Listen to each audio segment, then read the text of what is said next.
भगवान श्री कृष्ण और कुम्हार। यह कहानी भगवान कृष्ण के बाल्यकाल की है। बचपन में कृष्ण बड़े ही शरारती थे। आए दिन कृष्ण भगवान के नए नए उल्हाने रोज यशोदा मैया के पास आते रहते थे।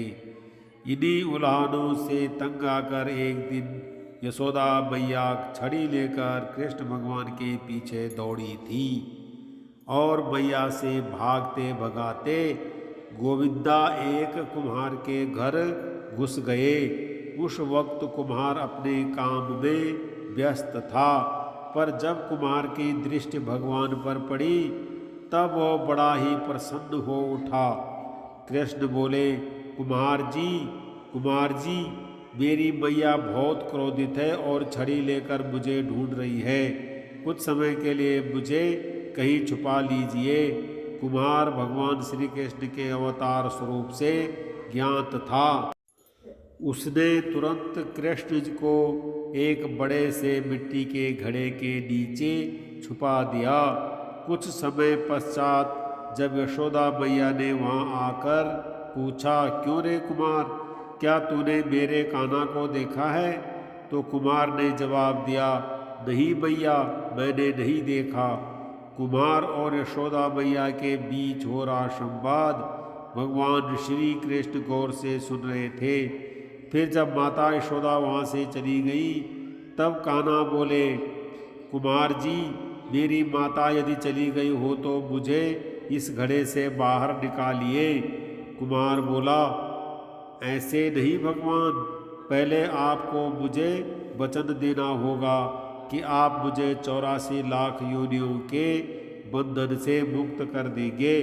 कुमार की बात सुनकर कान्हा जी मुस्कुराए और बोले, ठीक है कुमार, मैं वचन देता हूँ कि मैं तुम्हें 84 लाख योनियों के बंधन से मुक्त दे दूंगा।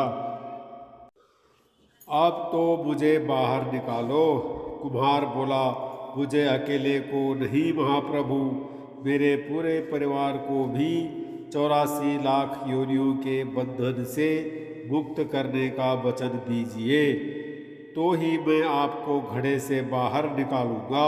इस पर कृष्ण बोले, ठीक है भैया, मैं उन्हें भी 84 लाख योनियों के बंधन से मुक्त करने का वचन देता हूँ। अब तो बाहर निकाल दो। अब कुम्हार बोला, बस प्रभु जी, एक विनती और है, उसे पूरा करने का वचन देते हैं तो मैं आपको घड़े से बाहर निकाल लूँगा। कृष्ण बोले, अब वह भी बता दो। कुम्हार ने कहा, हे प्रभु जी, जिस घड़े के नीचे आप छुपे हैं उस घड़े को बनाने के लिए लाई गई मिट्टी मेरे बैलों पर लाद कर लाई गई है। आप मेरे उन बैलों को भी 84 लाख योनियों के बंधन से मुक्त करने का वचन दीजिए। कृष्ण भगवान ने कुमार का प्राणी प्रेम देखकर उन बैलों को भी मोक्ष देने का वचन दिया।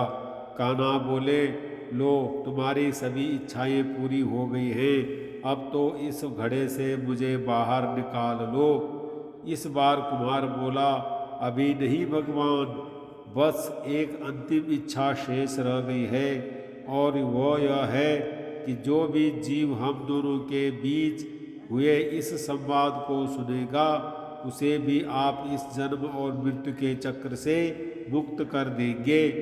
बस यह वचन भी दे दीजिए, तभी मैं आपको इस घड़े से बाहर निकालूंगा। कुमार की सच्ची प्रेम भावना देखकर कृष्ण भगवान अति प्रसन्न हुए और उन्होंने कुमार को तथास्तु कह दिया।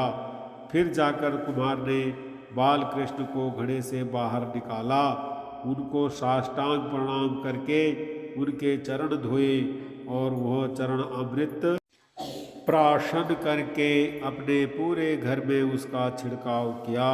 अंत में कुम्हार प्रभु कृष्ण के गले लगकर इतना रोया कि उनमें ही विलीन हो गया।